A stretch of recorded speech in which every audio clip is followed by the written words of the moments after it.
Hey friends, if you encounter the error code 0x80070002 on your system, then please watch this video. I will guide you through the resolutions.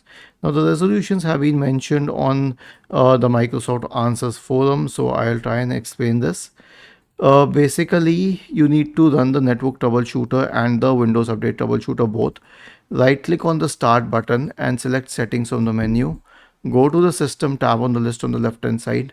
Scroll down and select troubleshoot and then other troubleshooters.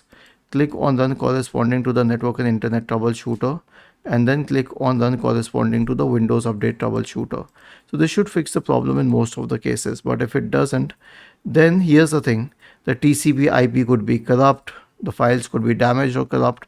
Now there are a hell lot of commands that you can run to fix this, like flush DNS, reset the protocols, and then reset WinSock and all. But here's a better method: simply reset the network. So right click on the start button and select settings on the menu.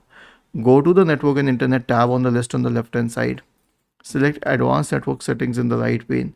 Select network reset, click on reset now, and then click on yes. This will reset all of your network settings, and then this will fix the problem and you will be able to download all the updates, because the problem is not with Windows updates. The problem is with the fact that you are unable to download it. Again, one more thing, your internet speed must be good enough. So go to fast.com and check the internet speed here. Was this helpful? If yes, then please subscribe to the channel, and if not, then let us know in the comment section of the video on how we could help you further. Thank you for watching this video and have a nice day.